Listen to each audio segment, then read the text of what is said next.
Hello friends, आज हमारा practice set 12 रहेगा। सीडीपी हमारा पेपर जो है सीटेट यूपी टेट जो हमारा 2025-2026 में होने वाला है। हमारी डेट है आज 28। क्लास स्टार्ट होती है हमारी 7 AM। नाउ स्टार्ट करते हैं आज की क्लास को। इसमें हमारा फर्स्ट क्वेश्चन इज आता है। पहला क्वेश्चन है हमारा, वाइगॉस्ट की भाषा विचार पर क्या सुझाते हैं। वाइगॉस्ट की जो है वो भाषा और विचार पर क्या सुझाते हैं। फर्स्ट ऑप्शन आता है आपका, संज्ञान भाषा से स्वतंत्र है। सेकंड ऑप्शन आता है, संज्ञानात्मक विकास को भाषा निर्देशित करती है। सी ऑप्शन आता है, संज्ञानात्मक विकास भाषा को निर्देशित करता है। या डी ऑप्शन आता है, इसमें से कोई नहीं। तो करेक्ट आंसर आपका क्या होगा, इसमें बताइए कि करेक्ट आंसर क्या होगा। वाइगॉस्की के अनुसार जो भाषा और विचार पर सुझाते हैं, क्या सुझाते हैं। जो वाइगॉस्की हैं इनका कहना है कि जो भाषा है, इनका कहना क्या है, ठीक है। तो इसमें वाइगॉस्की का कहना है कि संज्ञानात्मक विकास को भाषा निर्देशित करती है। तो correct answer is B option रहेगा इसका। इनका कहना ये भी है, जो वाइगॉस्की है इनका कहना है कि जो भाषा है, क्या चीज़, जो आपकी भाषा होती है वो केवल संवाद का माध्यम नहीं है, बल्कि ये क्या है, ये आपका एक संज्ञानात्मक विकास को दिशा भी देती है और विचारों को क्या देती है, जो विचार होते हैं उसको क्या देती है, विचार को आकार देती है आपकी, ठीक है। कौन कहते हैं इसे, वाइगॉस्की। ये बच्चे को अपने विचारों को जो आंतरिक बनाने, मीन्स स्वयं से बात करने या फिर निजी भाषण बोल सकते हैं जिसको हम, उसको या फिर आंतरिक जो वाणी होती है उसमें बदलने में हेल्प करती है ये हमारी। और समस्या समाधान जो होते हैं उसको, और या फिर वो आपकी होती है आलोचनात्मक जो सोच होती है, उसका विकास भी इनसे होता है आपका, ठीक है। फॉर एग्ज़ाम्पल इसमें आ जाता है, माना एक कोई छोटा सा बच्चा है, ठीक है। एक कोई छोटा बच्चा है आपका, छोटा एक बच्चा है। जब किसी समस्या को वो क्या करता है, हल करता है, तो हल करते वो क्या करता है, ज़ोर से खुद से ही बात करता है, निजी भाषण। तो वह अपने विचार को निर्देशित और नियंत्रित कर रहा है, इसका मतलब, ठीक है। धीरे धीरे ये जो वाणी होती है ये मूक आंतरिक वाणी में क्या है, बदल जाती है। और जो बच्चा है, बच्चे को बिना बोले सोचने और कार्य करने में क्या है, जो हेल्प करती है आपकी। नाउ नेक्स्ट क्वेश्चन आता है आपका। नेक्स्ट क्वेश्चन इज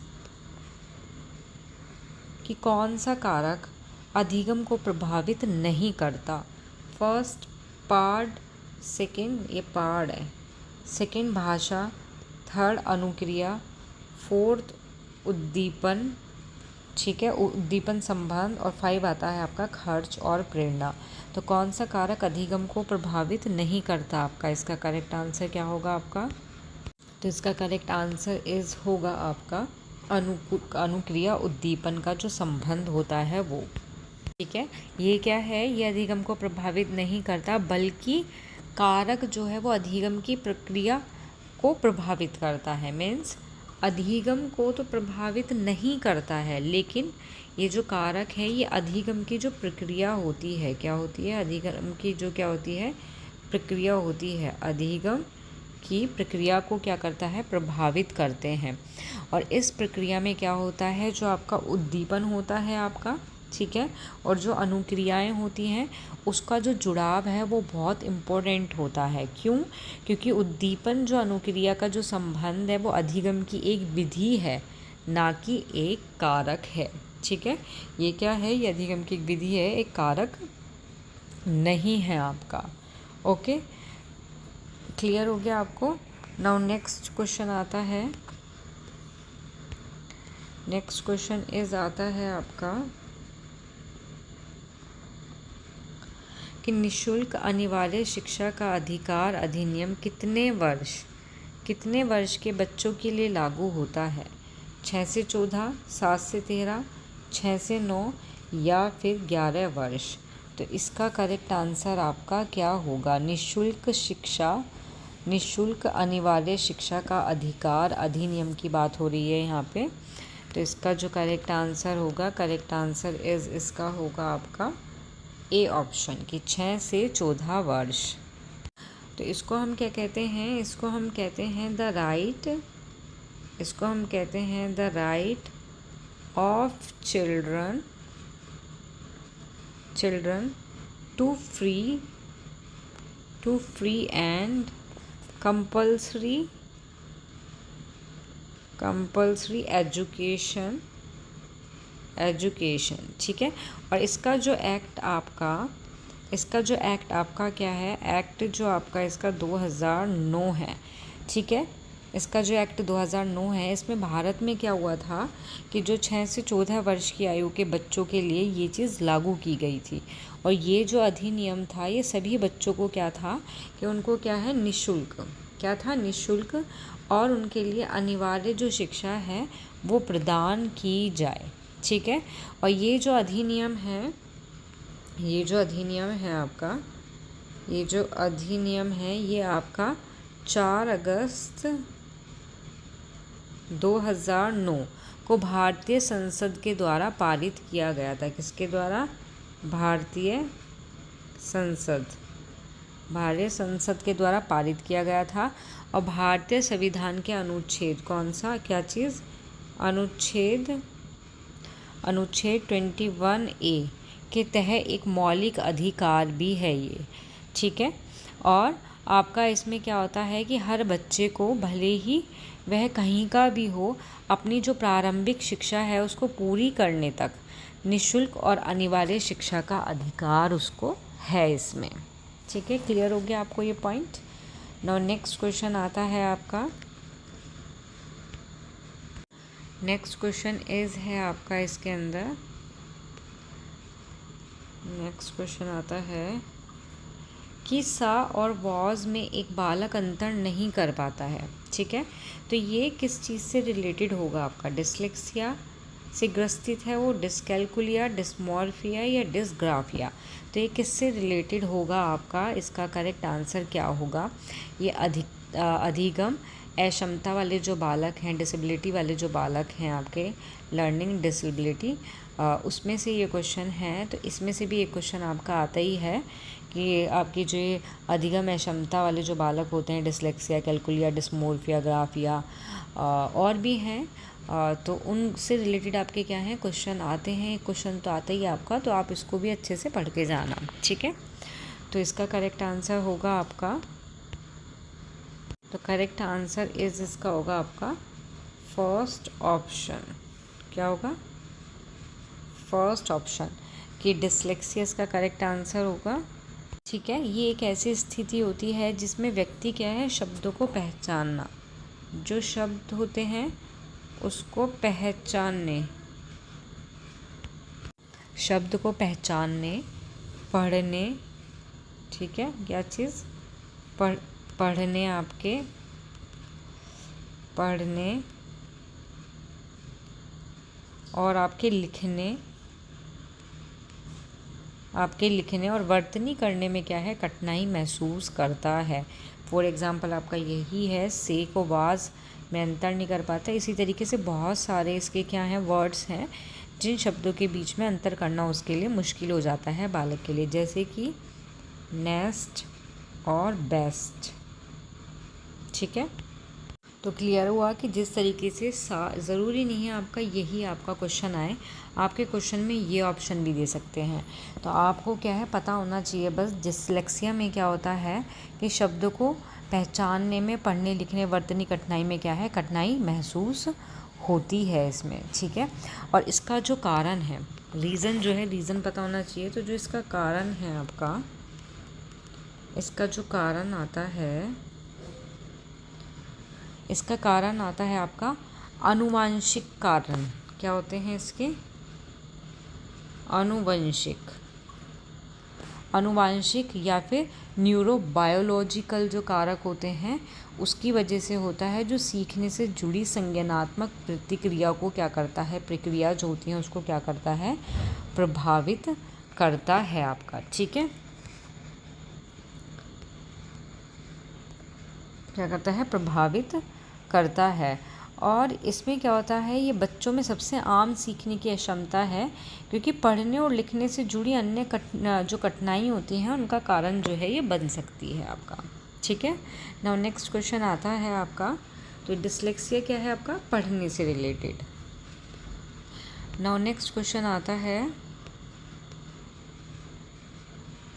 बालक का समाजीकरण से क्या तात्पर्य है। फर्स्ट, एक सरल प्रक्रिया है। सेकंड, एक व्यवस्थित प्रक्रिया है। थर्ड, एक निश्चित प्रक्रिया है। या फिर बालक समाज में रहने के लिए आवश्यक कौशल, व्यवहार, विश्वासों को क्या है, सीखते हैं।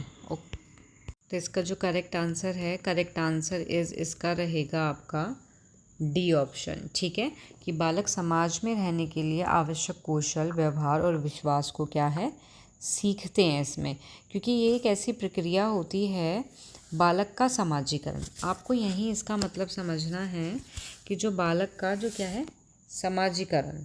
ठीक है, कि बालक का समाजीकरण ही एक ऐसा प्रोसेस है जिसमें बच्चा समाज में क्या है, प्रभावी ढंग से रहने के लिए क्या करता है, जो भी आवश्यक या सामाजिक कौशल, मूल्य, विश्वास होते हैं उनको सीखता है। इस प्रक्रिया के माध्यम से क्या होता है, बच्चा समाज के जो नियम होते हैं, क्या होते हैं, समाज के अंदर जो भी क्या हैं, जो भी आपके नियम हैं, जो भी आपके नियम हैं या संस्कृति है या मानदंड है, उनको समझता है और आत्मसात कर लेता है आपका। ठीक है, ठीक है, क्लियर हुआ। जबकि जो बालक का समाजीकरण है वो एक सरल जो है, यहाँ ऑप्शन है सरल प्रक्रिया, व्यवस्थित प्रक्रिया और निश्चित प्रक्रिया नहीं है, बल्कि ये कैसी है, ये एक आपकी कैसी है, जटिल। कैसी है ये आपकी जटिल प्रक्रिया है, सरल नहीं है। कैसी प्रक्रिया है, जटिल प्रक्रिया है, जो आजीवन चलने वाली है। आजीवन, जो क्या है, आजीवन चलती है और बहुत सारे कारक होते हैं जिससे प्रभावित होती है। और ये कई अलग अलग जो सामाजिक और संस्कृति, जो इन्वायरमेंट होता है उसमें होती है। जो क्या करती है, परिवार क्या करती है, जो परिवार होते हैं, जो हमारे फ्रेंड्स होते हैं, ठीक है, या हमारा स्कूल होता है, या हमारी मीडिया होती है इसमें, ठीक है, मीडिया होती है, धार्मिक संस्थाएं होती हैं, ये सभी कारक के द्वारा क्या है, ये संचालित होती है आपकी। ठीक है, तो हम कह सकते हैं कि ये जो है, ये एक कैसी है, सरल प्रक्रिया नहीं है, ये एक जटिल प्रक्रिया होती है। और ये आपका व्यवस्थित प्रक्रिया नहीं है, ये आपकी कैसी होती है, अव्यवस्थित।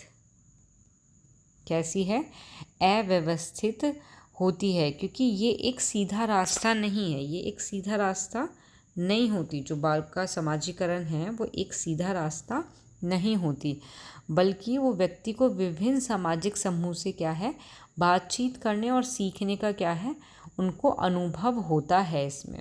ठीक है, और यहाँ अगर हम थर्ड ऑप्शन की बात करते हैं, निश्चित प्रक्रिया, तो ये निश्चित प्रक्रिया नहीं होती, बल्कि ये क्या होती है, अस्थिर होती है और अनिश्चित होती है ये। ठीक है, कैसी होती है, अनिश्चित होती है। मीन्स समाजीकरण जो है वो जीवन भर चलने वाली एक प्रोसेस, प्रक्रिया है जो मृत्यु तक जारी रहती है। इसमें लगातार बदलते सामाजिक और संस्कृति प्रभाव शामिल होते रहते हैं। ये कभी भी निश्चित और स्थिर आपकी नहीं होती है। ठीक है, क्लियर हो गया। तो इसका करेक्ट आंसर आपका क्या होगा, करेक्ट आंसर इसका डी ऑप्शन रहेगा आपका। ठीक है, नाउ नेक्स्ट क्वेश्चन आता है हमारा, नेक्स्ट क्वेश्चन आता है कि 2020 के अनुसार राष्ट्रीय शिक्षा नीति 2020 आकलन के क्या उद्देश्य हैं। फर्स्ट, अधिगम को अनुकूलित बनाना। बी, सिखाने के लिए बालकों में डर पैदा करना। या फिर सी, कक्षा के अंदर विद्यार्थी को समर्थन देना। या फिर डी ऑप्शन आपका ए और बी दोनों इसका करेक्ट आंसर है। तो इसका करेक्ट आंसर आपका क्या रहेगा, बताइए। तो इसका करेक्ट आंसर आता है आपका डी ऑप्शन, मीन्स आपका जो ए और जो बी है वो दोनों बातें सही हैं कि राष्ट्रीय शिक्षा नीति 2020 आकलन का उद्देश्य है कि अधिगम को अनुकूलित बनाना और सिखाने के लिए बालकों में डर पैदा करना।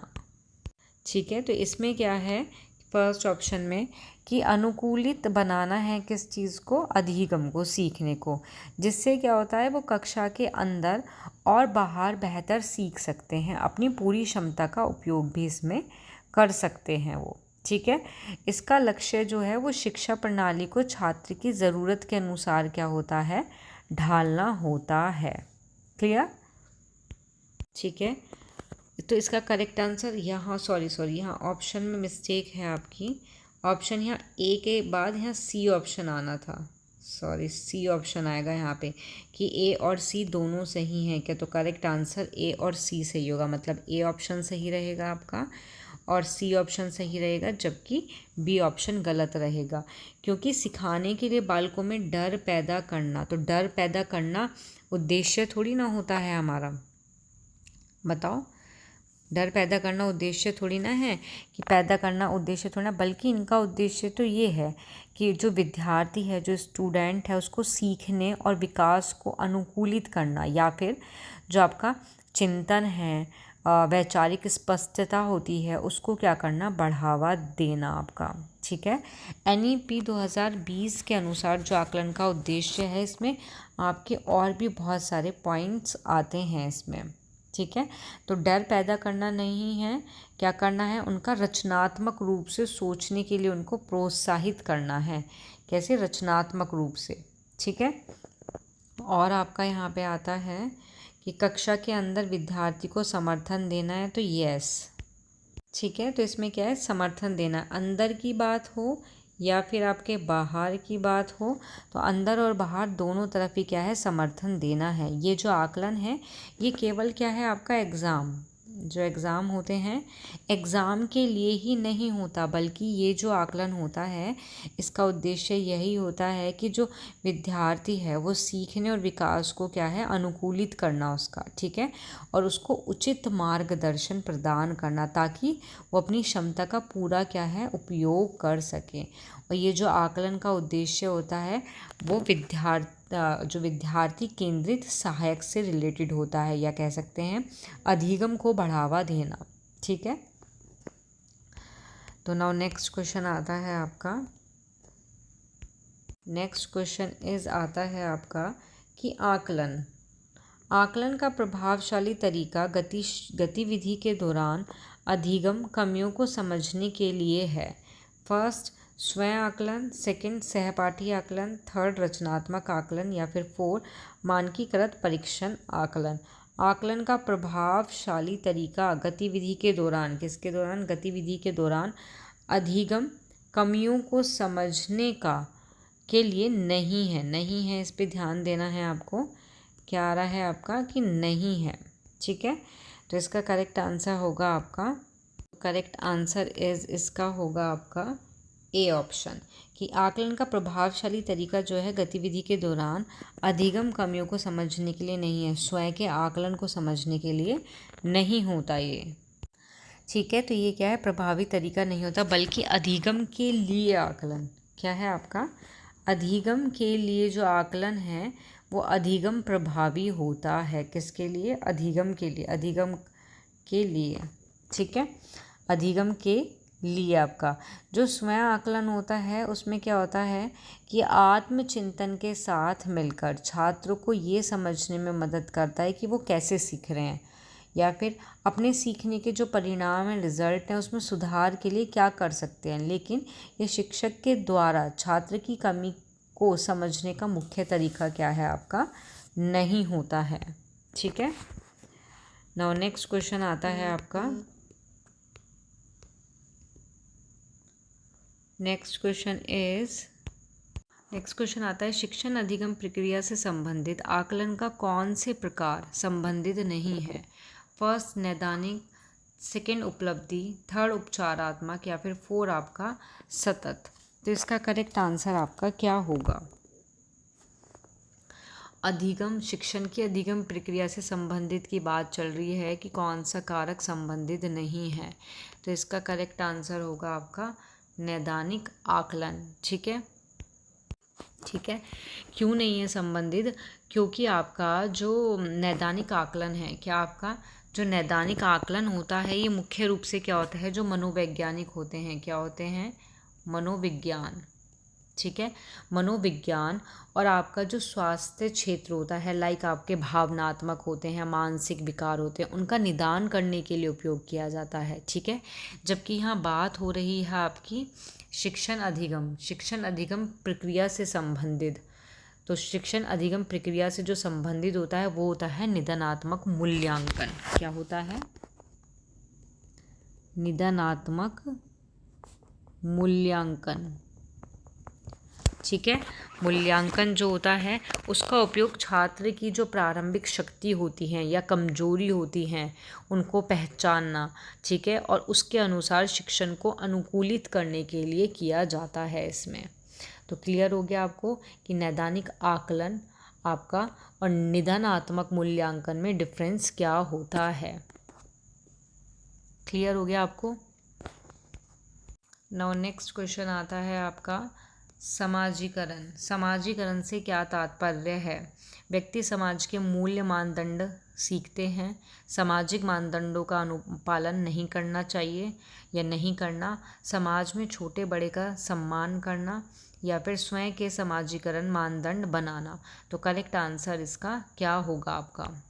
तो इसका करेक्ट आंसर होगा आपका ए ऑप्शन। ठीक है, कि व्यक्ति समाज के मूल्य मानदंडों से क्या है, सीखता है आपका। ठीक है, मानदंडों सीखता है।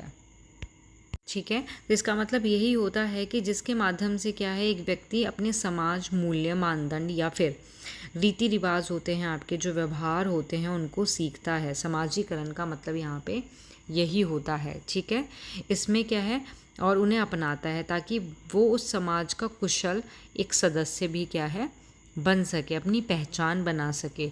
संस्कृति मूल्यों को भी इसके अंदर क्या है, सीखता है वो। ठीक है, और जो ये प्रोसेस होता है ये समाजीकरण का, इसमें क्या होता है, बचपन में परिवार से शुरू होता है ये, और जो किशोरावस्था होती है उसमें स्कूल, दोस्तों और काम जैसी भारी संस्थाओं से क्या है, प्रभावित होते रहते हैं आपके। ठीक है, नाउ नेक्स्ट क्वेश्चन आता है, और नेक्स्ट क्वेश्चन क्या है इसमें, जैसे सेकंड ऑप्शन अगर आप देखोगे कि समाजीकरण मानदंडों का अनुपालन नहीं करता, तो ये गलत है, करता है भाई वो।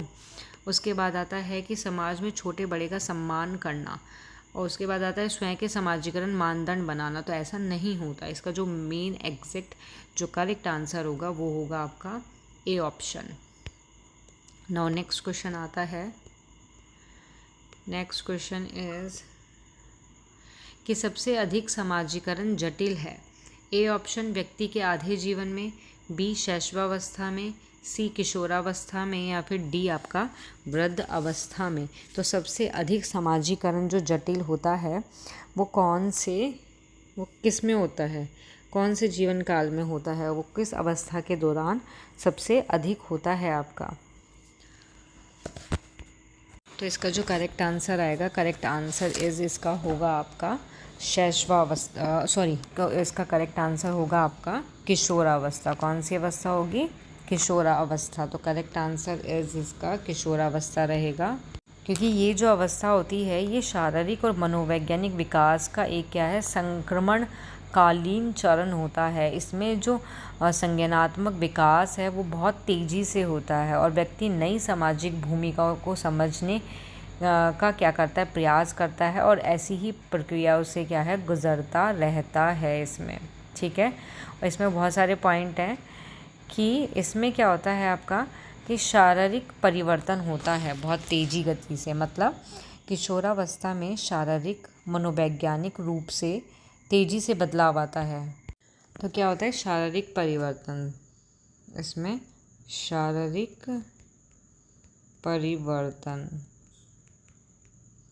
तो जो शारीरिक परिवर्तन है किशोरावस्था में, ये एक ऐसा चरण होता है कि इसमें क्या है, बच्चा जो है शारीरिक रूप से क्या है, परिपक्व हो जाता है, और इस दौरान वो अपनी नई भावनाएं, उसके जो नए विचार होते हैं, जो पहचान होती है, वो क्या है, विकसित होती है और सामाजिक संबंध को क्या करता है, जटिल बनाता है या बना सकती है।